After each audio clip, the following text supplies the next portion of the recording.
Tom Wilson is the best goal scorer in the NHL.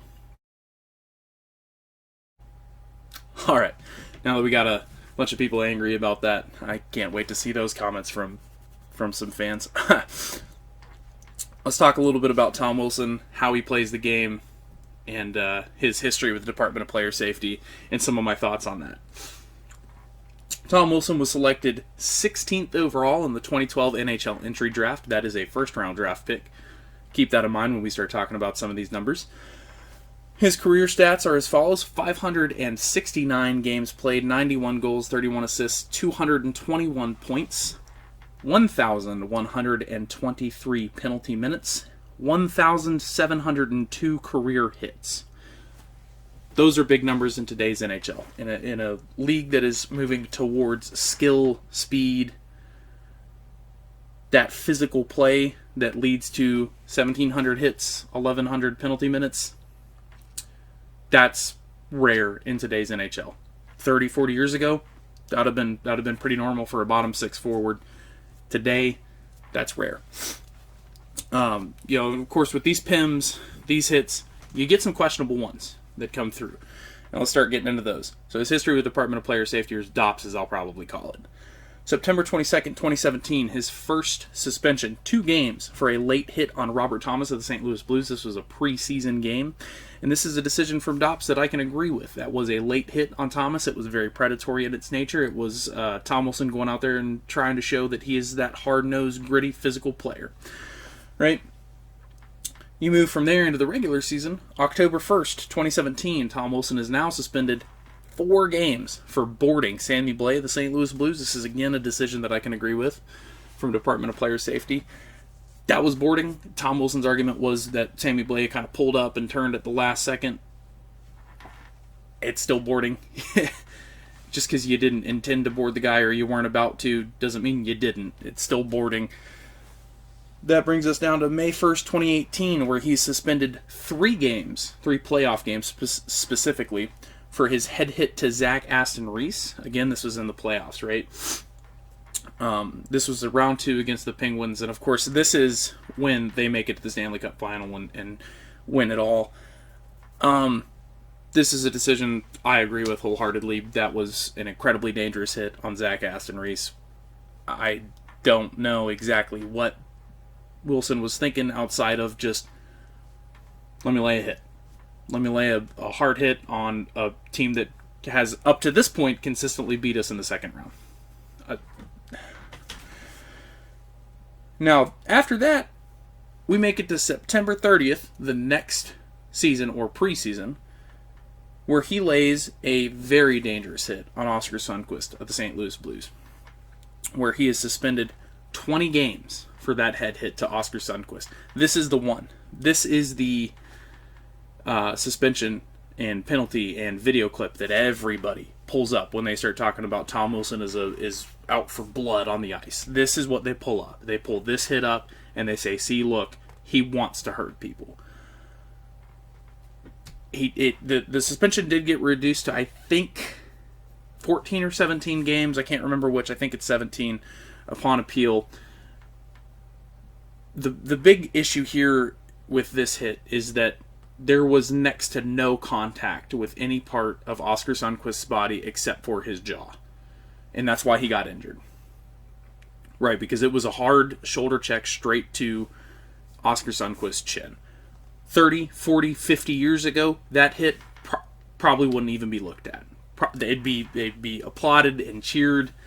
Today's NHL, 2018's NHL, no, it's an unacceptable hit. It's a decision from DOPS that I agree with. I don't like that hit, and I like to use that hit as an example to say, look, I understand Tom Wilson can cross the line. Penalty minutes like that, I know he crosses the line. I'm not going to say that he doesn't, but he's still a skilled player. We'll go to his most recent suspension after that, March 6, 2021, where he's suspended 7 games for boarding Brendan Carlo of the Boston Bruins. I don't see it. I don't agree with this decision from DOPS. I don't know what they were seeing. I don't agree with the idea that the head was the principal point of contact and that it was boarding.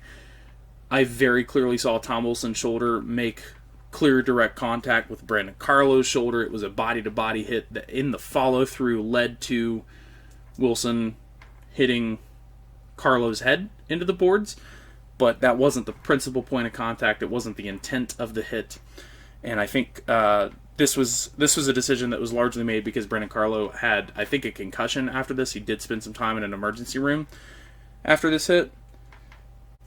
So I don't really agree with that one, and there's more onto why I don't agree with that, and that leads us into the scrum, the incident with the New York Rangers, and the Pavel Buchnevich incident, the Artemi Panarin incident. I think if he doesn't get a suspension here for this hit, let's say he just gets a fine or he gets a lower suspension, even if it's only a 2-game suspension.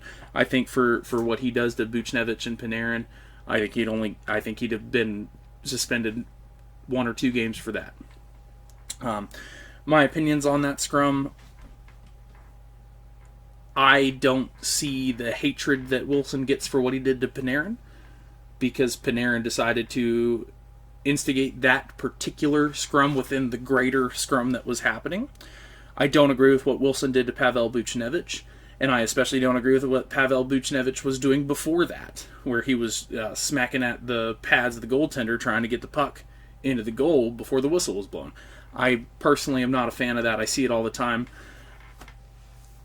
I see players every game smacking at goaltenders' hands and pads to try and just force a puck past them right before the whistle's blown so they can get that greasy goal. And obviously Tom Wilson didn't like it either, so he went and let Pavel Buchnevich know. I don't agree with how Tom Wilson let Pavel Buchnevich know, but he did let him know. And apparently Department of Player Safety didn't agree with it either, because they did fine him for that, which he has been fined 3 times in the past. This is one of them. DOPS said, hey, you can't do that. You can't punch somebody's head to the ice. What Panarin did after that was what Panarin did. That was his decision. Okay, you go poke a bear with a sharp stick, and you get swiped by the claws. You can't really get mad about the bear reacting to you like that, right?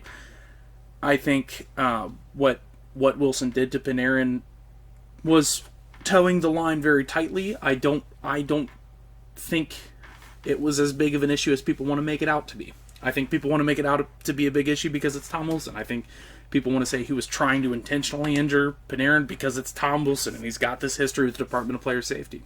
That's what they want to say. That's what they want to get into. I don't agree with that. And any Caps fan knows there's the refs have it out for Tom Wilson. There's a stigma that follows his jersey and his name when he's on the ice. He knows that. Other Capitals players know that. The refs all know it. The league knows it. Fans know it. Right? The Capitals are one of the most heavily penalized teams in the league. He's a big part of that. I think it's a little ridiculous when people get online and they're saying things like, oh, he's out to kill, he's going to kill somebody someday. Well, Marty McSorley almost did kill somebody one day, and that was too far. If you're a fan of Marty McSorley, you can't really complain about what Tom Wilson does. If you're a fan of Scott Stevens, you can't really complain about how Tom Wilson plays the game. If you're a fan of Gordie Howe, you really can't complain about the way Tom Wilson plays the game, because he plays that old school, hard-nosed, hard-hitting, physical hockey. That's how he plays. That's how he made his name in the NHL. That's how he gets these hits in the NHL.